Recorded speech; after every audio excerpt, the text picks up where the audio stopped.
Welcome to யூடிஎம்மின் அன்பான உறவுகள் அனைவருக்கும் வணக்கம். நான் உங்கள் ரேணு. என்னங்க எல்லோரும் எப்படி இருக்கீங்க? நல்லா இருக்கீங்களா? நேற்று நாள் தகவல்கள்லாம் உங்களுக்கு பயனுள்ளதாக இருந்திருக்கும். தொடர்ந்து இன்றைக்கான தகவல் பார்க்கலாமா? அதுக்கு முன்னாடி நம்ம வீடியோவுக்கு லைக் கமெண்ட் பண்ண அனைத்து உறவுகளுக்கும் மிகப்பெரிய நன்றிங்க. அதே மாதிரி நம்ம சேனலுக்கு நீங்கள் கொடுத்துட்டு வர ஒத்துழைப்புக்கும் ஆதரவுக்கும் மிகப்பெரிய நன்றி. தொடர்ந்து நம்ம சேனலை சப்போர்ட் பண்ணுங்கள். மறக்காமல் நம்ம சேனலை சப்ஸ்கிரைப் பண்ணிக்கோங்க. அதுபோலவே நம்ம சேனலுக்கு நம்ம வீடியோவுக்கு ஒரு லைக் பட்டன் தட்டிடுங்க. உங்களோட லைக்ஸ் தாங்க என்னோடய எனர்ஜி. ஸோ வீடியோ பார்க்குற உறவுகள் மறக்காமல் வீடியோவுக்கு ஒரு லைக் பட்டன் தட்டிடுங்க. நம்ம டெலகிராம் சேனலையும் ஜாயின் பண்ணிக்கோங்க. நம்ம டெய்லி நியூஸ் பேப்பர் கட்டிங் அதில் தான் போடுவோம். ஸோ மறக்காமல் டெலகிராம் சேனலையும் ஜாயின் பண்ணிக்கோங்க. தொடர்ந்து இன்றைக்கான தகவல்கள் பார்க்கலாம். இன்றைக்கி மார்ச் 28க்கான கரண்ட் அஃபேர்ஸ் பார்க்க போகிறோம். நடப்பு நிகழ்வுகள் என்னன்னு பார்க்கும்போது முதல் கேள்வி, 2024ஆம் ஆண்டுக்கான தேவநேய பாவனர் விருதை பெற்றவர் யார்? தேவநேய பாவனர் விருது தமிழில் சிறப்பாக தொண்டாற்றவர்களுக்காக கொடுக்கப்படுற விருது. ஸோ இது யாருக்காக, எங்கே இந்த விஷயம் நடந்தது அப்படின்னா, நமக்கு சென்னை கலைவாணர் அரங்கத்தில் தமிழ் வளர்ச்சித்துறையின் செந்தமிழ் சொற்பிறப்பியல் அகர முதலி திட்ட இயக்க சார்பில் நடைபெற்ற தமிழ் அகராதியியல் நாள் விழாவில் 2024ஆம் ஆண்டுக்கான தேவநேய பாவனர் விருது, வீரமாமுனிவர் விருது, தூய தமிழ் ஊடகம் விருது, நற்றமிழ் தமிழ் புலவர் விருது, நற்றமிழ் பாவலர் விருது, தூய தமிழ் பற்றாளர் விருது, இந்த ஐந்து வகையான விருதுகளையும் நமக்கு யார் கொடுத்துருக்காங்க அப்படின்னா செய்தித்துறை சார்பாக கொடுத்துருக்காங்க. செய்தித்துறை அமைச்சர் யார்? மூப்பே சாமிநாதன் அவர்கள். ஸோ இந்த விருதுகள் பற்றி இது எங்கே கொடுத்தாங்க அப்படின்னா, நமக்கு செய்தித்துறை அமைச்சர் சார்பாக அவங்களோட ஆஃபீஸில் கொடுக்கப்பட்டது. ஸோ இப்போ நாம் பார்க்குற விருது தேவநேய பாவனர் விருது. ஸோ இது யாருக்கு கிடைச்சிருக்கு அப்படின்னா, பாரா சுப்பிரமணியன் அவர்களுக்கு கிடைச்சிருக்கு. ஸோ எதுக்காக இந்த விருது அப்படின்னா, 2020ஆம் ஆண்டிலிருந்து இந்த விருது கொடுக்கப்படுது. தமிழில் மிகச்சிறந்த ஆராய்ச்சியாளர்களுக்கு கொடுக்கப்படும் விருது இது. ஸோ இதுக்கு ப்ரைஸ் மணி பார்த்திங்க அப்படின்னா, நமக்கு 2 லட்சம் கேஷாக கொடுப்பாங்க. அதோடு சேர்ந்து ஒரு சான்றிதழும் கொடுப்பாங்க. ஒரு சவரன் தங்கமும் கொடுப்பாங்க. ஸோ நம்ம 2024ஆம் ஆண்டுக்கான தேவநேய பாவனர் விருதை பெற்றவர் பாரா சுப்பிரமணியன் அவர்கள். அடுத்தது, 2024ஆம் ஆண்டுக்கான தூய தமிழ் பற்றாளர் விருதை பெற்றவர் யார்? தூய தமிழ் பற்றாளர் விருதை பெற்றவர் பிருந்தா அவர்கள். ஸோ இதோட ப்ரைஸ் மணி பார்க்கும்போது நமக்கு 2 லட்சம் பரிசு தொகை. இதுவும் நமக்கு 2020ஆம் ஆண்டிலிருந்து கொடுக்கப்படுது. ஸோ இதற்கும் பார்த்திங்க அப்படின்னா ஒரு போட்டி வச்சு, அந்த போட்டியில் அவங்க என்ன சொல்கிறது, தூய தமிழில் பேசணும். எந்த ஒரு கலப்பு வார்த்தையும் இல்லாமல் தூய தமிழில் பேசணும். அதுதான் தூய தமிழ் பற்றாளர் விருது. நம்ம பேசும்போதே நமக்கு நிறைய இடையில லாங்குவேஜஸ் மாறிடும். தமிழில் தான் பேசுவோம், இங்கிலீஷும் சேர்ந்து பேசுவோம், அப்புறம் மதர் லாங்குவேஜ் வேறு ஏதாவது இருந்தால் அதுலேயும் சேர்ந்து பேசுவோம். ஸோ அந்த மாதிரி எதுவுமே இல்லாமல் தூய தமிழில் பேசணும். அந்த போட்டியில் அவங்க தூய தமிழில் பேசி அவங்க விருது பெற்றிருக்காங்க. வேறு பிருந்தா அவர்கள். 2024ஆம் ஆண்டுக்கான தூய தமிழ் பற்றாளர் விருதை யார் வாங்கியிருக்காங்க அப்படின்னா பிருந்தா அவர்கள். ஸோ இது போக நமக்கு நற்றமிழ் பாவலர் விருது யாருக்கு கொடுப்பாங்க அப்படின்னா, பழங்கால கவிதைகளையும் நவீன கால கவிதைகளையும் எழுதுகிறவங்களுக்காக கொடுப்பாங்க. இது ரெண்டுலேயுமே சிறந்து விளங்குபவர்களுக்காக கொடுக்கப்படுற விருது. இதுக்கு ப்ரைஸ் மணி பார்க்கும்போது 50,000 ரூபாய் கொடுப்பாங்க. கோல்டு மெடல் பார்த்திங்க அப்படின்னா ஒரு 25,000 மதிக்கத்தக்க கோல்டு மெடலும் ப்ளஸ் சர்டிஃபிகேட்டும் கொடுப்பாங்க. ஸோ அது போக நமக்கு வீரமாமுனிவர்னு ஒரு விருது கொடுப்பாங்க. அதுவும் அதே மாதிரி தான், அதாவது தேவநேய பாவனர் விருது மாதிரி தான். மிகச்சிறந்த தமிழுக்கு மிகச்சிறந்த தொண்டாற்றுறவங்களுக்கு, ஆராய்ச்சி பண்ணுறவங்களுக்காக கொடுக்கப்படுற விருது தான். சேம் 2 லட்சம் பரிசு தான் கொடுப்பாங்க. 2 லட்சம் பணம் தான் கொடுப்பாங்க. ஒரு சவரன் தங்கம் கொடுப்பாங்க. பட் என்னென்னு பார்க்கும்போது நம்ம வெளியாளுங்களுக்கு கொடுப்பாங்க, வெளிநாட்டவர்களுக்கு கொடுக்கப்படுற விருது வீரமாமுனிவர் விருது. ஸோ அது பார்க்கும்போது 2 லட்சம் பரிசு தொகை. இது எல்லாமே நமக்கு 2020லேருந்து கொடுக்கப்படுது. ஸோ மொத்தமாக நமக்கு தேவநேயர் பாவலர் விருது கொடுக்குறாங்க, வீரமாமுனிவர் விருது கொடுக்குறாங்க, தூய தமிழ் ஊடகம்னாலும் இந்த செய்தித்துறையில் தூய தமிழில் பேசுகிறாங்க இல்லையா, அவங்களுக்கு கொடுக்கப்படுற விருது, நற்றமிழ் பாவலர் விருது, தூய தமிழ் பற்றாளர் விருது. ஸோ இதில் எல்லாமே நம்ம எவ்வளோ ப்ரைஸ் மணி கிடைக்கும்னு பார்த்துருக்கோம். ஸோ எப்போருந்து கொடுக்கப்படுது? 2020லேருந்து கொடுக்கப்படுது. அது தேவநேய பாவனர் விருதுக்கும் தூய தமிழ் பற்றாளர் விருதுக்கும் விருது பெற்றவர்களை நம்ம பார்த்துருக்கோம். ஸோ தேவநேய பாவனர் விருது பாரா சுப்பிரமணியன் அவர்களுக்கு, தூய தமிழ் பற்றாளர் அவர்கள் பிருந்தா அவர்களுக்கு கொடுக்கப்பட்டிருக்கு. ஸோ அடுத்த கேள்வி போயிடலாம்.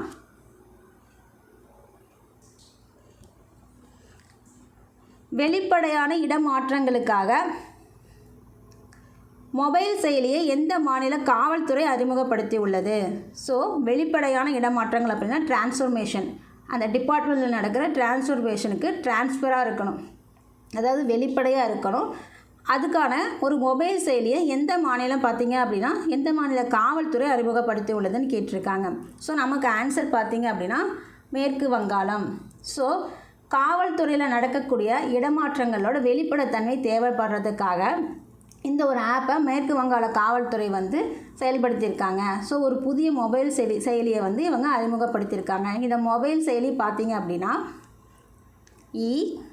EHRMS அப்படிங்கிற ஒரு சாஃப்ட்வேரோட இணைஞ்சு தான் இது ஒர்க் ஆகுது. ஸோ இது எதுக்காக அப்படின்னா இந்த டிஜிட்டல் இதில் நமக்கு வந்து கான்ஸ்டபிள்லேருந்து சப் இன்ஸ்பெக்டர் வரைக்கும் அவங்களோட இடமாற்ற கோரிக்கைகளை டிஜிட்டல் முறையில் சமர்ப்பிக்கவும் உதவுது. அது மட்டும் இல்லை, காவல்துறையோட இடமாற்றங்களை வெளிப்படைத்தன்மை, அதாவது எதுக்காக இந்த வெளிப்படைத்தன்மை அப்படின்னா அதாவது லஞ்சம் வாங்குறது, பாரபட்சமாக பார்க்குறது அந்த மாதிரி இல்லாமல் வெளிப்படையாக இருக்கணும். லஞ்சம் வாங்குறதுனா இடமாற்றம் தேவைப்படுது அப்படின்னா அங்கே இருக்கிறவங்களுக்கு யாருக்கு கொடுக்கணுமோ அதெல்லாம் கொடுக்கப்படுது அப்படிங்கிற ஒரு கம்ப்ளைண்ட் வருது. ஸோ அந்த கம்ப்ளைண்ட்டுக்காக தான் இந்த புதிய மொபைல் செயலியை மேற்கு வங்காள காவல்துறை வந்து அறிமுகப்படுத்தியிருக்காங்க. ஸோ அவங்களோட இடமாற்றங்களில் ஒரு வெளிப்படைத்தன்மை தேவைப்படுது. அது மட்டும் இல்லை, இது பார்த்திங்க அப்படின்னா டிஜிட்டல் முறையில் அவங்களோட இடமாற்ற கோரிக்கைகளை சமர்ப்பிக்கிறதுக்காகவும் உதவுது. அது போக இது எதுக்கு ஆரம்பித்தாங்க, லஞ்சம் மற்றும் பாரபட்சத்தை தடுக்கிறது. இவங்களுக்கு இந்த டிரான்ஸ்ஃபர்மேஷன் இங்கே கொடுக்கலாம், இங்கே கொடுக்க வேண்டாம் அப்படின்னு பாரபட்சமாக பார்க்குறாங்க இல்லையா, அதுக்காகவும் அவங்களுக்கு தேவைப்படுற இடங்களுக்கு டிரான்ஸ்ஃபர்மேஷன் வேணும்லாம் லஞ்சம் கேட்குறாங்க இல்லையா, அதை தடுக்கிறதுக்காகவும் தான் இந்த மொபைல் செயலி. ஸோ நமக்கு இப்போது வெளிப்படையான இடமாற்றங்களுக்கான மொபைல் செயலியை எந்த மாநில காவல்துறை அறிமுகப்படுத்தியிருக்கு அப்படின்னா மேற்கு வங்காளம். நமக்கு இந்தியாவிலேயே சிறந்த காவலர் ஆப் அதுக்குன்னா நம்ம தமிழ்நாடுக்கு கிடச்சிருக்கு. ஸோ அடுத்தது இதை ஆல்ரெடி பார்த்துருக்கோம், இப்போ ரிமைண்ட் பண்ணுறேன், அவ்வளோதான். இந்தியாவிலேயே சிறந்த காவலர்கள் ஆப்புக்கு வந்து நமக்கு கொடுத்துருக்காங்க. ஏன்னா சிறந்த ரோந்து பணிக்காக அந்த காவலர் ஆப் செயல்படுத்தப்படுது. ஸோ அதுக்காக கொடுத்துருக்காங்க. அடுத்தது சாரதி என்ற செயற்கை நுண்ணறிவு சார்ந்த சாட்பாட்டை தொடங்கிய மாநிலம் எது? சாரதி என்ற செயற்கை நுண்ணறிவு சார்ந்த சாட்பாட்டை தொடங்கிய மாநிலம் எது? நமக்கு ஹரியானா. ஸோ ஹரியானாவில் தான் நமக்கு சாரதி அப்படிங்கிற ஏஐ சாட்பாட்டை தொடங்கியிருக்காங்க. எதுக்காக அப்படின்னா அந்த ஹரியானா அரசு பார்த்திங்க அப்படின்னா அந்த அரசோட ஆவணங்கள் டாக்குமெண்ட்ஸ் எல்லாம் இருக்கு இல்லையா, டாக்குமெண்ட்ஸ், பிரின்சிபல்ஸ், கொள்கைகள்னு சொல்லுவோம் இல்லையா, அதெல்லாமே வந்து பொதுமக்கள் எளிதாக அணுகுவதற்காக வடிவமைக்கப்பட்ட ஒரு செயற்கை நுண்ணறிவு தான் பார்த்திங்க அப்படின்னா இந்த சாரதி அப்படிங்கிற சாட் போர்ட். ஸோ அதை அவங்க ஹரியானா அரசு வெளியிட்டிருக்காங்க. இது பார்த்திங்க அப்படின்னா அரசோட உத்தரவுகள், அறிவிப்புகள் மற்றும் சுற்றறிக்கைகளை விரைவாக மக்கள் பெறுறதுக்காக தான் இது வந்து தயாரிக்கப்பட்டிருக்கு. இந்த அதாவது சாரதி அப்படிங்கிற சாட்பாட் வந்து உருவாக்கப்பட்டிருக்கு. ஸோ முதலமைச்சர் நயாப் சிங் சைனியால் இது தொடங்கப்பட்டது. ஹரியானாவோட முதல்வர் யார்? நயாப் சிங் சைனி. ஸோ இது எதுக்காக இது பார்த்திங்க அப்படின்னா ஹரியானா ஸ்டேட்டோட எலக்ட்ரானிக்ஸ் டெவலப்மெண்ட் கார்ப்பரேஷன் லிமிடெட் மூலமாக இது உருவாக்கப்பட்டிருக்கு. சாரதி அப்படிங்கிற ஆப்பில் செயற்கை நுண்ணறிவு சார்ந்த ஷார்ட்பாட் வந்து எலக்ட்ரானிக்ஸ் டெவலப்மெண்ட் கார்ப்பரேஷன், ஹரியானா ஸ்டேட்டோட எலக்ட்ரானிக் டெவலப்மெண்ட் கார்ப்பரேஷன் லிமிட்டடில் இதை உருவாக்கியிருக்காங்க. இதில் பார்த்தோம் அப்படின்னா நமக்கு 17,820க்கும் மேற்பட்ட அதிகாரப்பூர்வ ஆவணங்களையும் 73,622 ஸ்கேன் செய்யப்பட்ட PDF பக்கங்களையும் இந்த சாட்பாட் வந்து இந்த சாட்பாட்டில் தகவலை வாங்கிக்கலாம் அப்படின்னு சொல்கிறாங்க. எத்தனை? 17,820க்கும் மேற்பட்ட அதிகாரப்பூர்வமான ஆவணங்களையும், அரசு சார்ந்த ஆவணங்களையும், அதுபோக 73,622 ஸ்கேன் செய்யப்பட்ட PDF பக்கங்களையும் இந்த சாரதி அப்படிங்கிற சாட்பாட்டிலேருந்து வாங்கிக்க முடியும் அப்படின்னு சொல்கிறாங்க. இதன் மூலமா நமக்கு குடிமக்கள் அரசு தகவல்களை துல்லியமாகவும் நம்பகமாகவும் வாங்க முடியும். ஸோ அதுக்காக தான் இந்த சாரதி செயற்கை நுண்ணறிவு. ஸோ இந்த ஏஐ பார்த்திங்க அப்படின்னா இதோட தேடல் அப்படிங்கும்போது பெரிய தரவுகளையும் தொகுப்புகளையும் ஸ்கேன் செய்து, அதாவது நம்மளே இருக்கோன்னு வச்சுக்கோங்களேன், நம்ம கொடுக்குற எவ்வளோ பெரிய டேட்டாவாக இருந்தாலும் ஸ்கேன் செஞ்சு நம்மளோட கொஸ்டின்ஸோட பேஸை வச்சு துல்லியமாக பதில் கொடுக்குது அப்படின்னு சொல்லி இந்த ஆப்பை பற்றி சொல்கிறாங்க. ஸோ இது வந்து 24/7, அதாவது நம்ம ஹாஸ்பிட்டலில் சொல்கிற மாதிரி 24/7 சர்வீஸ் கிடைக்கும் அப்படிங்கிற மாதிரி 24/7 வந்து எந்த நேரத்துலையும் அரசாங்க தகவல்களை இதிலேருந்து எடுக்க முடியும் அப்படிங்கிற மாதிரி சொல்லியிருக்காங்க ஹரியானா அரசு. ஸோ நாம் இதில் பார்த்தது ஹரியானா அரசோட ஆவணங்கள் மற்றும் கொள்கைகளை பொதுமக்கள் எளிதாக அணுகுவதற்காக வடிவமைக்கப்பட்ட சாரதி அப்படிங்கிற செயற்கை நுண்ணறிவு ஹரியானா அரசால் கண்டுபிடிக்கப்பட்டிருக்கு. அடுத்தது, நிதி ஆயோக்கின் முழு நேர உறுப்பினராக நியமிக்கப்பட்டவர் யார்? முழு நேர உறுப்பினர் மொத்தம் நமக்கு நிதி ஆயோக்கில் 5 பேர் இருப்பாங்க. அது போக பகுதி நேர உறுப்பினர்கள் 2 பேர் இருப்பாங்க. ஸோ இதில் முழு நேர உறுப்பினராக யார் அப்படின்னு கேட்கும்போது ராஜீவ் கௌபா அவர்கள் முழு நேர உறுப்பினராக இப்போ நியமிக்கப்பட்டிருக்காங்க. ஸோ இவர் பார்த்தீங்க அப்படின்னா ஜார்க்கண்டோட 1982வது தொகுதி IAS அதிகாரி. ஜார்க்கண்ட் கேட்ரினில் 1982வது தொகுதி IAS அதிகாரி. ஸோ நிதி ஆயோக் தலைமைச் செயல் அதிகாரி நமக்கு யார்? PVR சுப்பிரமணியம். இப்போ ரீசெண்டாக பார்த்துருப்போம், அவரோட பதவிக்காலம் ஒரு ஆண்டுக்கு நீட்டிப்பு பண்ணப்பட்டிருக்கு அப்படின்னு சொல்லி நம்ம பார்த்துருப்போம். PVR சுப்பிரமணியம் அவர்கள் தான் வந்து நமக்கு நிதி ஆயோக்கோட தலைமைச் செயல் அதிகாரி. நமக்கு நிதி ஆயோக் அப்படின்னா என்ன? National institution of transforming India. இது நமக்கு எப்போ தொடங்கப்பட்டது? ஜனவரி 1, 2015 தொடங்கப்பட்டது. இதோட தலைவர் நமக்கு யார்? நம்ம பிரதமர் அவர்கள் தான். துணைத் தலைவர் யார்? நம்ம பிரதமரால் நியமிக்கப்பட்ட சுமன் பெரி அவர்கள். ஸோ இதோட முழு நேர உறுப்பினர்கள் 5 பேர், பகுதி நேர உறுப்பினர்கள் 2 பேர். அது மட்டும் இல்லை, இது அரசுக்கு சிந்தனை பிரிவாக செயல்படுது. நம்ம பிரதமருக்கு சிந்தனை டீம், அந்த டீம் பார்த்திங்க அப்படின்னா அரசோட சிந்தனை பிரிவாக செயல்படுது. ஸோ நிதி ஆயோக்கோட அதாவது முழு நேர உறுப்பினர் யார்? நமக்கு ராஜீவ் கௌபா அவர்கள். அடுத்த கொஸ்டின்,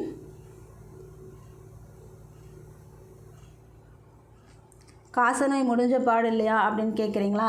இல்லைங்க, காசநோய் ஆரம்பிக்கும் போது ஒரு ரிப்போர்ட் நம்ம கிடச்சிருந்தது, அதுக்காக அதை பார்த்தோம். இப்போ நிறைவு விழாவில் நமக்கு மா சுப்பிரமணியன் அவர்கள், அதாவது ஹெல்த் மினிஸ்டர் சொன்ன விஷயத்துக்காக இந்த தகவல்கள் பார்க்க வேண்டியதாக இருக்குது. ஸோ நமக்கு மார்ச் 24ஆம் தேதி நம்ம உலக காசநோய் தினம் வந்து அனுசரித்தோம் இல்லையா? ஸோ அதோட ரிப்போர்ட் நமக்கு தமிழகம் முழுவதும் ஒரு பரிசோதனை நடந்தது. பரிசோதனைனாலும் சாதாரணமாக இல்லைங்க, வீடுகளுக்கே போய் நடந்த பரிசோதனை. அதுக்காக நம்ம இந்திய அரசால் தேசிய விருதும் நம்ம டிபார்ட்மெண்ட் மக்கள் நல்வாழ்வுத்துறைக்காக இந்திய அரசால் ஒரு தேசிய விருதும் கிடச்சிருக்கு. ஸோ அதுக்காக நம்ம இந்த கொஷினை பார்க்குறோம். ஸோ காசநோய் எந்த பாக்டீரியா மூலமாக பரவுகிறது? காசநோய் பார்த்திங்க அப்படின்னா நமக்கு நித்தி ஆயோக்கில் ராஜீவ் கௌபா அவர்கள் வந்து முழு நேர உறுப்பினர்கள்னு சொல்லியிருந்தேன். உச்சநீதிமன்றத்தோட தலைமை நீதிபதி பார்த்திங்க அப்படின்னா சஞ்சீவ் கண்ணா. துகின் காந்த் பாண்டே வந்து நமக்கு செபியோட தலைவர், புதிய தலைவர். PK மிஸ்ரா அவர்கள் PMO, அதாவது நம்ம பிரைம் மினிஸ்டரோட முதன்மை செயலாளர். இதை சொல்ல மறந்துட்டேன். ஸோ அடுத்த கொஸ்டின் போகலாம். காசநோய் எந்த பாக்டீரியா மூலமாக பரவுகிறது? காசநோய் பார்த்திங்க அப்படின்னா நமக்கு மைக்கோ பாக்டீரியா மூலயமா பரவுது. ஸோ இந்த கொலோனோஸ்கோப்பி எதுக்காக? நம்ம இப்போ தான் பார்த்துருப்போம், பெருங்குடல் புற்றுநோய்க்காக பரிசோதனைக்காக செய்யப்படுவது. இந்த கொலோனோஸ்கோப்பி அப்படிங்கிற கருவி மூலயமா தான் நமக்கு பெருங்குடல் புற்றுநோயை வந்து கண்டறிய உதவுது அப்படின்னு சொல்லி பார்த்துருப்போம். ஸோ மைக்கோ பாக்டீரியம் பார்த்திங்க அப்படின்னா நமக்கு காசநோய் பாக்டீரியா அப்படிங்கிறத நாம் பார்க்குறோம். காசநோய் எந்த பாக்டீரியா மூலமாக பரவுது அப்படின்னா மைக்கோ பாக்டீரியா மூலமாக நமக்கு பரவுது. ஸோ இது தகவல் பார்க்கும்போது நமக்கு காசநோய் இல்லா தமிழகம் அப்படிங்கிற திட்டத்தின் கீழே நமக்கு பொதுமக்களோட வீடுகளுக்கே சென்று பரிசோதனை மேற்கொள்ளப்பட்டுச்சு. அதில் மொத்தமாக 75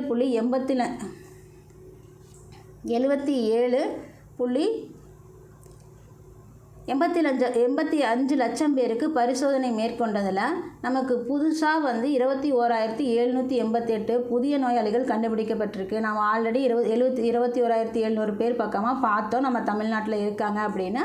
ஸோ அது வந்து இந்த ரிப்போர்ட்டில் 77.85 லட்சம் பேருக்கு செக் பண்ணதில் புதுசாக வந்து இது வந்திருக்கிறதா நமக்கு தகவல் கொடுத்துருக்காங்க. 21,788 பேருக்கு புதுசாக இந்த நோய் வந்திருக்கிறதா கண்டுபிடிச்சிருக்கிறாங்க. ஸோ இது பார்த்திங்க அப்படின்னா அதிகமான மருத்துவ பரிசோதனைகள், அதாவது 77.85 லட்சம் பேருக்கு மருத்துவ பரிசோதனைகள் மேற்கொண்டோம் இல்லையா? அதுக்காக இந்திய அரசாங்கத்தால் மக்கள் நல்வாழ்வுத்துறைக்கு தேசிய விருது கிடச்சிருக்கு. ஸோ இந்தியாவில் லட்சம் பேரில் 179 பேருக்கு காசநோய் வருது. மொத்தமாக நம்ம நாட்டிலேயே 1,00,000 பேர் எடுத்துக்கிட்டோம் அப்படின்னா 179 பேருக்கு காசநோய் இருக்கிறதாகவும், அதுவே தமிழ்நாட்டில் 1,00,000 பேருக்கு 125 பேருக்கு காசநோய் இருக்கிறதாகவும் இந்த ரிப்போர்ட் நமக்கு சொல்லுது. ஸோ நமக்கு மைக்கோ பாக்டீரியம் தான் பாக்டீரியா மூலமாக தான் நமக்கு காசநோய் பரவுது அப்படிங்கிறத பார்த்துருக்கோம். அது மட்டும் இல்லை, காசநோயை விரைவாக கண்டறிவதற்காக சிபிநாட், ட்ரூநாட் அப்படிங்கிற பரிசோதனை கருவிகள் நிறுவப்பட்டுள்ளன. எப்படி கொலோனோஸ்கோப்பி அப்படிங்கிறது பெருங்குடல் புற்றுநோய் கண்டுபிடிக்கிறதுக்கான பரிசோதனை கருவியும், அதுபோலவே நமக்கு காசநோயை கண்டுபிடிக்கிறதுக்காக சிபிநாட், ட்ரூநாட் அப்படிங்கிற பரிசோதனை கருவிகளும் அங்கே நிறுவப்பட்டிருக்கு அப்படிங்கிறத சொல்கிறாங்க. இதுக்காக நமக்கு, அதாவது காசநோய் பாதிக்கப்பட்டவங்களுக்காக நமக்கு பார்த்திங்க அப்படின்னா மாதந்தோறும் 1000 ரூபா கொடுக்குறாங்க. எதுக்கு அப்படின்னா அவங்க ஊட்டச்சத்து மிக்க உணவுகளை எடுத்துக்கிறதுக்காக நம்ம தமிழக அரசு 1000 ரூபா மாதந்தோறும் அவங்களுக்கு கொடுக்குறாங்க. ஸோ நம்ம இந்த ரிப்போர்ட் பார்த்தாச்சு. காசநோய் எந்த பாக்டீரியா மூலம் பரவுது? மைக்கோ பாக்டீரியா மூலிமா பரவுது. ஸோ நாட்டில் இது ஆல்ரெடி நமக்கு லாஸ்ட் மந்த்தே பார்த்துருப்போம். பட் பல்கலைக்கழகம் வருது அப்படின்னு தான் சொல்லியிருந்தோம். இந்த மசோதா நாடாளுமன்றத்தில் பாஸ் ஆகிடுச்சு. ஸோ அதுக்காக தான் பார்க்குறோம். அதுவும் இல்லாமல் அது எங்கே வரப்போகுது அப்படிங்கிறத தெரிஞ்சுக்கிறதுக்காக பார்க்க போகிறோம். நாட்டில் திரிபுவன் சஹாரி பல்கலைக்கழகம் எங்கு தொடங்க உள்ளது? நாட்டில் நமக்கு திரிபுவன் சஹாரி பல்கலைக்கழகம் குஜராத்தில் ஆனந்த் அப்படிங்கிற இடத்துல தொடங்க போகுது. எதுக்காக இது அப்படின்னு பார்த்தோன்னா, நமக்கு கூட்டுறவுத்துறையில் திறன் வாய்ந்த பணியாளர்கள் வேண்டும் அப்படிங்கிறதுக்காக அவர்களுக்கு பலதரப்பட்ட கூட்டுறவுத்துறை சார்ந்த பல்வேறு வகையான கல்வியை வழங்குறதுக்காக தான் இந்த பல்கலைக்கழகம் அமைக்கப்பட்டிருக்கு. ஸோ இப்போ நாம் ஏன் இதை பார்க்குறோம்? அதற்கான மசோதா நாடாளுமன்றத்தில் நிறைவேற்றப்பட்டிருக்கு. மக்களவையிலையும் மாநிலங்களவையிலையும் இது நிறைவேற்றப்பட்டதுனால தான் நாம் இப்போ இதை பார்க்குறோம். ஸோ நமக்கு நாடாளுமன்ற பட்ஜெட் கூட்டத்தொடர் 2வது கட்டமாக நடந்துகிட்ருக்கிறது தெரியும். ஸோ அதில் பேசின விஷயங்களுக்காக தான் இதை பார்க்குறோம். ஸோ இது எதுக்காக? கூட்டுறவுத்துறையில் பணியாளர்கள், திறம் வாய்ந்த பணியாளர்கள் வேணும் அப்படிங்கிறதுக்காக அவங்களுக்கு எல்லா விதமான அந்த துறை சம்மந்தமாக எல்லா பயிற்சிகளையும் கொடுத்து அவங்களுக்கு கொண்டு அவங்களுக்கு வேலை கொடுக்கறதுக்காக, கூட்டுறவுத்துறையில் சிறந்த பணியாளர்களுக்காக இந்த திரிபுவன் சஹாரி பல்கலைக்கழகம். ஸோ நமக்கு குஜராத்தில் இருக்கிற ஆனந்த் அப்படிங்கிற இடத்துல இது வரப்போகுது. அடுத்தது, வங்கியின் மூலதன பங்கில் அதன் இயக்குநர்கள் வைத்திருக்க அனுமதிக்கப்படும் பங்கு தொகையின் வரம்பு பார்த்திங்க அப்படின்னா எவ்வளவாக உயர்ந்திருக்கு அப்படின்னு சொல்லி கேட்குறாங்க. இதை நாம் ஏன் பார்க்குறோம் அப்படின்னா, முதல்ல ஆன்சர் பார்த்துடலாம்.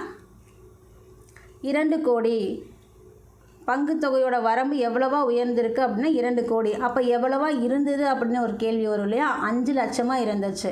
ஸோ வங்கியோட மூலதன பங்கில் அதனோட இயக்குநர்கள் வைத்திருக்க அனுமதிக்கப்படும் பங்கு தொகையோட வரம்பு 5 லட்சத்திலிருந்து 2 கோடியாக உயர்ந்திருக்கு. ஸோ இது பார்த்தீங்க அப்படின்னா 60 ஆண்டுகளுக்கு பிறகு தான் இந்த மாற்றம் செய்யப்பட்டிருக்கு. ஸோ அதுக்காகவே இந்த கேள்வியை நாம் பார்க்குறோம். இப்படி பார்த்தீங்க, அதாவது 5 லட்சத்துலேருந்து 2 கோடியாக உயர்வு நடந்திருக்கு இல்லையா? அது பார்த்தீங்க அப்படின்னா நமக்கு 60 ஆண்டுகளுக்கு பிறகு இந்த மாற்றம் நடந்திருக்கு. அது வரைக்கும் இப்போ 60 ஆண்டு காலமாக இயக்குநர்களோட அனுமதிக்கப்பட்ட பங்குத்தொகை எவ்வளவு? 5 லட்சம். இப்போ இதுக்கு மேலே நமக்கு இந்த சட்டம் பாஸ் ஆயிடுச்சு. அதாவது மக்களவையிலையும் மாநிலங்களவையிலையும் மசோதா பாஸ் ஆயிடுச்சு. ஒரு மசோதா குடியரசுத் தலைவரோட ஒப்புதல் பெற்றுச்சுன்னா அது சட்டமாக மாறிடும், நமக்கே தெரியும். ஸோ இது பாஸ் ஆயிடுச்சு. நமக்கு இதுக்கு மேலே சட்டமாக வரப்போகுது. குடியரசுத் தலைவர் ஒப்புதலோட சட்டமாக வரப்போகுது. அதனால் இதை பார்க்குறோம். அது மட்டும் இல்லை, இந்த மாதிரி 60 ஆண்டுகளுக்கு மேலாயிருச்சு. இந்த 60 ஆண்டுகளுக்கு பிறகு தான் இந்த மாற்றம் நடந்திருக்கு அப்படிங்கிறதையும் நமக்கு நிர்மலா சீதாராமன் அவர்கள் சொல்லியிருக்காங்க. 2வது, 2024 வங்கி சட்ட திருத்த மசோதா நாடாளுமன்றத்தில் நிறைவேற்றப்பட்டிருக்கு. அது எதுக்கு வங்கி சட்ட திருத்த மசோதா அப்படின்னா, நமக்கு ஒரு பேங்க்கில் நம்ம அக்கௌண்ட்டில் ஒரு அமௌண்ட் வைக்கிறோம், ஏதாவது நிலையான வைப்பு கணக்குகள் ஏதாவது இருக்குது அப்படின்னா அதுக்கு இது வரைக்கும் நமக்கு ஒரு பேர் நாமினியாக போடுவாங்க. இப்போ நானே இருக்கேன்னு வச்சுக்கோங்க, எனக்கு ஒரு அமௌண்ட் இருக்குது, நாங்கள் வைக்கிற ஒரு சொத்து இருக்குது, அது இருக்குது அப்படின்னா நமக்காக அது நமக்கு அப்புறம் யார் அதை பார்க்குறாங்க அப்படின்னா ஒரு பேர் நாமினியாக போடுவாங்க. இதுதானே உலக வழக்கம் அப்படிங்கிற மாதிரி இருந்துச்சு. பட் இப்போ ஒரு அக்கௌண்ட்டுக்கு 4 பேர் நாமினியாக போடலாம். நான், என் பசங்க 3 பேர் ஏதாவது இருந்தாங்க அப்படின்னா மொத்தம் 4 பேர் போடலாம், என் கணவர். அந்த மாதிரி கணக்குங்க இது. ஸோ இது வரைக்கும் உலக வழக்கமாக இருந்த ஒரு விஷயம் இப்போ 2024 வங்கி சட்ட திருத்த மசோதாவில் மாறி இருக்கு. ஸோ நாமினியாக 4 பேர் வரை நியமிக்கலாம். எதுக்காக? ரொக்கம் மற்றும் நிலையான வைப்பு கணக்குகளுக்காக. ஸோ இது மட்டும் இல்லை, கூட்டுறவு வங்கிகளில் இயக்குநர்களோட பதவிக்காலம் 8 ஆண்டுகள்லேருந்து 10 ஆண்டுகளாக உயர்வு பண்ணிட்டாங்க. ஸோ நாம் இதிலேருந்து பார்த்த தகவல் என்ன, வங்கி அதாவது இதெல்லாம் நடந்தது 60 ஆண்டுகளுக்கு பிறகு இந்த மாற்றம் நடந்திருக்கிறதா சொல்கிறாங்க. கூட்டுறவு வங்கி இல்லைங்க, இந்த 4 பேர் வச்சது, அதாவது நாமினியாக ஒருத்தர் தான் இது வரைக்கும் இருந்துகிட்டு இருந்தோம். இப்போ 4 பேராக மாற்றியாச்சு. அது போக 5 லட்சத்துலேருந்து 2 கோடியாக உயர்வு நடந்திருக்கு. இதெல்லாம் பார்த்தீங்க அப்படின்னா நமக்கு 60 ஆண்டுகளுக்கு அப்புறம் தான் இந்த மாற்றம் நடக்குது. ஸோ வங்கியோட மூலதன பங்கில் இதன் இயக்குநர்கள் வைத்திருக்க அனுமதிக்கப்படும் பங்குத்தொகையின் வரம்பு எவ்வளவா உயர்ந்திருக்கு? 5 லட்சத்துலேருந்து 2 கோடியாக உயர்ந்திருக்கு. அப்புறம் 4 பேர் நாமினியாக போட்டுக்கலாம் நம்மளோட சொத்துக்கு. நிலையான வைப்புக்கு, அதாவது என்ன சொல்கிறது, அக்கௌண்ட்டில் நம்ம பணம் போடுறதும் ப்ளஸ் நிலையான வைப்பு கணக்குகளுக்கும் நமக்கோட நாமினி இதுக்கு மேலே 4 பேர்.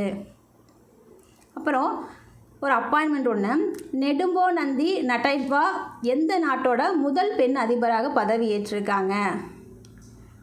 நெடும்போ நந்தி நட்டைட்வா எந்த நாட்டோட முதல் பெண் அதிபராக பதவி ஏற்றிருக்காங்க அப்படின்னா நமக்கு நமீபியா நாட்டோட முதல் பெண் அதிபர் அவங்க தான். ஸோ அவங்க பேர் என்ன? நெடும்போ நந்தி நட்டைட்வா. தென்மேற்கு ஆப்பிரிக்க மக்கள் அமைப்பு கட்சி சார்பாக இவங்க 58% வாக்குகள் பெற்று நமீபியாவோட முதல் பெண் அதிபராக வந்திருக்காங்க. ஸோ இப்போ நமக்கு ரீசெண்டாக கனடாவோட பிரதமர் அப்பாயிண்ட் பண்ணப்பட்டிருந்தாங்க, மார்க் கார்னி. அதே போல் துனிஷியாவோட பிரதமரும் இப்போ தான் அப்பாயின்மெண்ட் பண்ணப்பட்டாங்க, சாரா சாப்ரானி. அது போலவே ஆஸ்திரியாவோட அதிபரும் கிறிஸ்டியன் ஸ்டாக்கர். இவங்கெல்லாம் இப்போ ரீசெண்டாக பிரதமர் அதிபராக வந்தவங்க. ஸோ அதுக்காக இதை நாம் பார்க்குறோம். ஸோ நமக்கு நமீபியா நாட்டோட முதல் பெண் அதிபராக பதவி ஏற்றவங்க நெடும்போ நந்தி நட்டைட்வா. கனடாவோட பிரதமராக இருக்கிறவர் மார்க் கார்னி. துனிஷியாவோட பிரதமராக இருக்கிறவங்க சாரா சப்ரானி. அது போக ஆஸ்திரியாவோட அதிபராக இருக்கிறவங்க கிறிஸ்டியன் ஸ்டாக்கர். ஸோ நம்ம அடுத்த கேள்விக்கு போயிடுவோம். நமீபியாவோட கேபிட்டல் எதுன்னு பார்த்தோம் அப்படின்னா விண்ட்ஹோக். 57வது தேசிய கொக்கோ சாம்பியன்ஸ் எங்கு நடைபெற உள்ளது? 57வது தேசிய கொக்கோ சாம்பியன்ஷிப் எங்கு நடைபெற உள்ளது? ஒடிஷா. நமக்கு இப்போ தான் ரீசெண்டாக ஃபஸ்ட் டைமாக உலகக்கோப்பை கொக்கோ சாம்பியன்ஷிப் நடந்துச்சு. அதில் ஆடவர் பிரிவிலையும் இரு பிரிவுலையும், பெண்கள் பிரிவு ஆடவர் பிரிவு இதுலேயுமே 2லேயுமே நேபாளை எதிர்த்து இந்தியா தான் ஜெயிச்சதுன்னு பார்த்துருப்போம். ஸோ இது பார்த்தீங்க அப்படின்னா 57வது தேசிய கொக்கோ சாம்பியன்ஷிப் ஒடிசாவில் நடக்க போகுது. அடுத்த கொஸ்டின், ஒரு புரிந்துணர்வு ஒப்பந்தம் போடப்பட்டுச்சு. யார் கூட அப்படின்னு பார்க்கலாம். பாதுகாப்பு அமைச்சகம் பீரங்கிகள் மற்றும் இராணுவ வாகனங்கள் வாங்கிறதுக்காக எந்த நிறுவனங்களோட ஒப்பந்தம் போடப்பட்டது? பாதுகாப்பு அமைச்சகம் பீரங்கிகள் மற்றும் இராணுவ வாகனங்கள் வாங்க எந்த நிறுவனங்களோட ஒப்பந்தம் போடப்பட்டுள்ளது? A&B, அதாவது பாரத் ஃபோர்ஜ், டாடா அட்வான்ஸ்டு சிஸ்டம். இந்த 2 நிறுவனங்களோட நமக்கு பீரங்கியும் இராணுவமும் வாங்கிறதுக்காக ஒப்பந்தம் போடப்பட்டிருக்கு. எதுக்காக அப்படின்னா 6900 கோடியில் 6900 கோடியில் அந்த புரிந்துணர்வு ஒப்பந்தம் இந்த 2 நிறுவனங்களோட போடப்பட்டிருக்கு. எதுக்காக அப்படின்னா பீரங்கியையும் இராணுவத்தையும் வாங்கிறதுக்காக தான் இந்த ஒப்பந்தம் போடப்பட்டிருக்கு. ஸோ நமக்கு சொன்ன ரிப்போர்ட்டில் நடப்பு நிதியாண்டில் இது வரைக்கும் 1.40 லட்சம் கோடிக்கும் மேலே இராணுவ தளவாடங்கள் கொள்முதல் பண்ணுறதுக்காக ஒப்பந்தம் போட்டிருக்கிறதா நமக்கு பாதுகாப்பு அமைச்சகம் சொல்லியிருக்காங்க. நமக்கு இந்த பீரங்கி பார்த்திங்கன்னா ஏற்கனவே பயன்பாட்டில் இருக்கிற பீரங்கிகளுக்கு மாற்றாக டெக்னாலஜி நவீன தொழில்நுட்பத்தில் உருவாக்கப்பட்ட பீரங்கிகளை கொள்முதல் செய்கிறதுக்கு தான் இந்த ஒப்பந்தம். நமக்கு ஆல்ரெடி இருக்குது, எல்லாம் பழசாயிடுச்சு. ஸோ இப்போ இருக்கிற கரண்ட்டில் இருக்கிற டெக்னாலஜியெல்லாம் யூஸ் பண்ணி நமக்கு பீரங்கியும் அந்த வாகனங்கள் இராணுவ வாகனங்களும் வேணும் அப்படிங்கிறதுக்காக இந்த கொள்முதல் ஒப்பந்தம் நடக்கப்பட்டிருக்கு. ஏற்கனவே பயன்பாட்டில் இருக்கிறத இப்போ நம்ம மாற்ற போகிறோம். இதன் மூலம் இந்திய இராணுவத்தோட பீரங்கி தாக்குதல் திறன் மேம்படும் அப்படிங்கிறதையும் நமக்கு பாதுகாப்பு அமைச்சகம் சொல்லியிருக்காங்க. இந்த இராணுவ வண்டியும் பீரங்கியும் பார்த்தீங்க அப்படின்னா ஈஸியாக வேறு இடங்களுக்கு எடுத்து செல்ல முடியணும், தொலைதூர இலக்குகளை தாக்க முடியும்னு நமக்கு சொல்லியிருக்காங்க. ஸோ நமக்கு பாதுகாப்பு அமைச்சகம் பீரங்கிகள் மற்றும் இராணுவ வாகனங்கள் ஏற்கனவே பயன்பாட்டில் இருக்கிறத நியூ டெக்னாலஜி யூஸ் பண்ணி வாங்குறதுக்கு எந்த நிறுவனங்களோட ஒப்பந்தம் போடப்பட்டுள்ளது? A&B பாரத் ஃபோர்ஜ், டாடா அட்வான்ஸ் சிஸ்டத்து கூட ஒப்பந்தம் போடப்பட்டிருக்கு 6900 கோடிக்கு.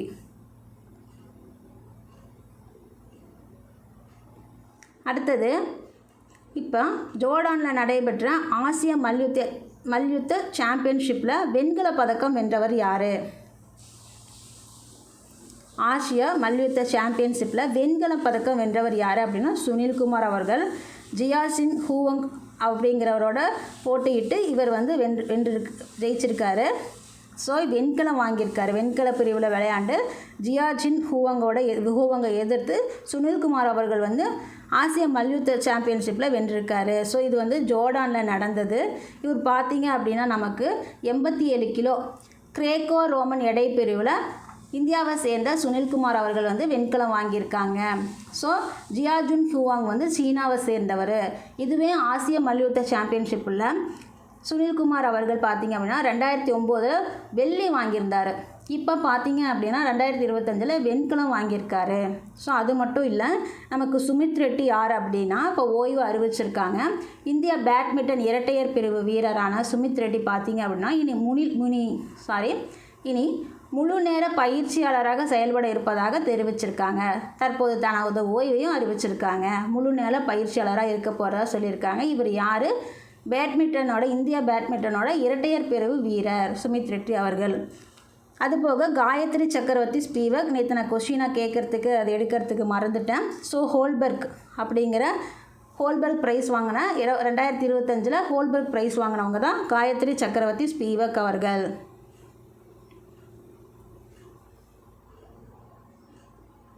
டெல்லியில் நடைபெற்ற 2025 ஆண்டிற்கான பாரா கேலோ இந்தியா போட்டியில் முதலிடம் பெற்ற மாநிலம் எது? நமக்கு இப்போ ரீசெண்டாக நம்ம கேள்வியே கேட்டிருப்போம்.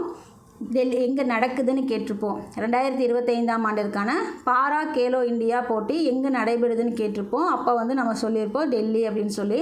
ஸோ டெல்லியில் இப்போ நடந்தது இல்லையா, அதில் முதலிடம் யார் வாங்கியிருக்காங்க அப்படிங்கிறதுக்காக இது எடுக்கப்பட்டது. முதலிடம் பார்த்தீங்க அப்படின்னா நமக்கு ஹரியானா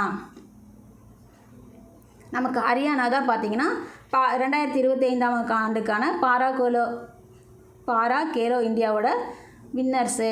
ஸோ ஹரியானா. 2வது இடத்துல நம்ம தமிழ்நாடு இருக்கோம். 3வது இடத்துல உத்தரப்பிரதேசம் இருக்காங்க. ஸோ அதோட சின்ன என்னென்ன அறிமுகப்படுத்தியிருந்தாங்க. 2025 டெல்லியில் நடைபெற்ற பாரா கேலோ இந்தியாவோட சின்ன என்னன்னு நம்ம சொல்லியிருந்தோம். உஜ்வாலான்னு சொல்லியிருந்தோம்.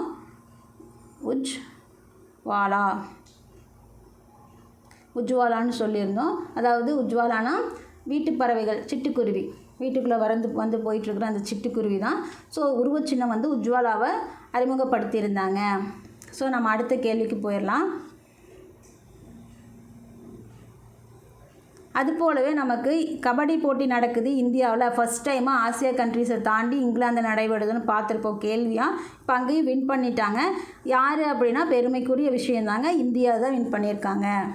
இங்கிலாந்தில் நடைபெற்ற 2025 ஆண்டிற்கான கபடி போட்டியில் வெற்றி பெற்ற நாடு பார்த்திங்கன்னா இந்தியா. ஸோ இங்கிலாந்துக்கே போய் அவங்களையே இது பண்ணி நாம் வின் பண்ணியிருக்கோம். ஸோ பாராட்டக்கூடிய ஒரு விஷயம். ஸோ இங்கிலாந்தில் நடைபெற்ற 2025 ஆண்டுக்கான கபடி போட்டி வெற்றி பெற்ற நாடு பார்த்திங்க அப்படின்னா நமக்கு இந்தியா. அதே போல் நமக்கு 2019 இந்தியா தான் வின் பண்ணியிருந்தாங்க கபடி போட்டியில். ஸோ அடுத்த கொஸ்டின், பால்பன் கி கவிதா முயற்சியை எந்த அமைச்சகம் தொடங்கியுள்ளது? பால்பன் கி கவிதா அப்படிங்கிறது கல்வி அமைச்சகத்தோட பள்ளி கல்வி மற்றும் எழுத்தறிவுத்துறை DOSE&L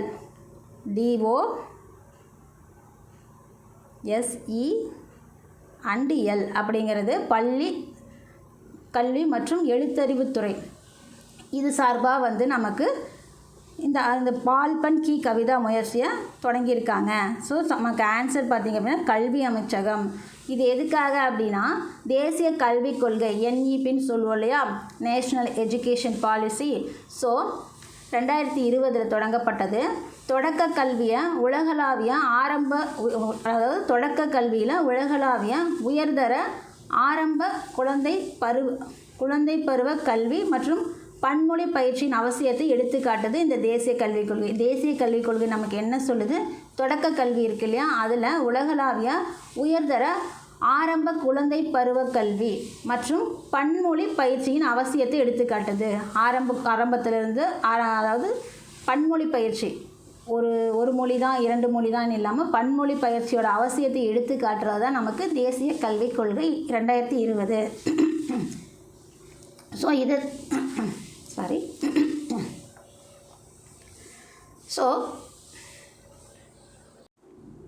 இதை அடையிறதுக்காக கல்வி அமைச்சகத்தோட பள்ளி கல்வி மற்றும் எழுத்தறிவுத்துறை பால்பன்கி கவிதா முயற்சியை தொடங்கியிருக்கு. இந்த முயற்சி பார்த்திங்க அப்படின்னா அனைத்து பாரதிய மொழி மற்றும் ஆங்கிலத்திலையும் நர்சரி ரைம் மற்றும் கவிதைகளின் தொகுப்பை உருவாக்குவதை நோக்கமாக கொண்டிருக்கிறது இந்த பால்பன்கி கவிதா அப்படிங்கிறது. ஸோ அடிப்படை கட்டத்திலேயே கற்றலை மேம்படுத்துறதுக்காகவும் இந்திய கலாச்சார பொருத்தத்தில் கவனம் செலுத்துறதுக்காகவும் இது நமக்கு அமைக்கப்பட்டிருக்கு பால்பன்கி கவிதா. இது குழந்தைகள் தங்கள் தாய்மொழியில் மகிழ்ச்சியான மற்றும் எளிதில் புரிந்து கொள்ளக்கூடிய கவிதைகள் மூலம் தங்கள் சுற்றுப்புறங்களை நன்கு புரிந்து கொள்ள உதவும். ஸோ இந்த பால்பன்கி கவிதா மூலமா குழந்தைகள் பார்த்திங்கன்னா தன்னோட தாய்மொழியில் மகிழ்ச்சியான மற்றும் எளிதில் புரிந்து கொள்ளக்கூடிய கவிதைகள் மூலம் தங்கள் சுற்றுப்புறங்களை நன்கு புரிந்து கொள்ள உதவுவதற்காக பால்பன்கி அமைச்சகத்தை பால்பன்கி கவிதா முயற்சியை கல்வி அமைச்சகம் தொடங்கி இருக்காங்க. பால்பன்கி கவிதா. ஸோ இன்றைக்கான தகவல்களோட நிறைவுக்கு வந்துட்டோம். இந்த தகவல்கள் எல்லாம் உங்களுக்கு பயனுள்ளதாக இருந்திருக்கும். தொடர்ந்து நாளைக்கான தகவல்களோடு உங்களை சந்திக்கிறேன். அதுவரை உங்களிடமிருந்து விடைபெறுவது உங்கள் ரேணு. நன்றி. இந்த வீடியோ பிடிச்சிருந்தால் லைக் பண்ணுங்கள், ஷேர் பண்ணுங்கள், கமெண்ட் பண்ணுங்கள். உங்களோட லைக்ஸ் தாங்க என்னோட எனர்ஜி. ஸோ வீடியோ பார்க்குறவங்க மறக்காமல் லைக் பண்ணுங்கள். ஸோ நாளையோட தகவல்களோடு சந்திக்கிறேன். நல்ல தகவல்களை நாளும் சிந்திப்போம், நாளை சந்திப்போம்.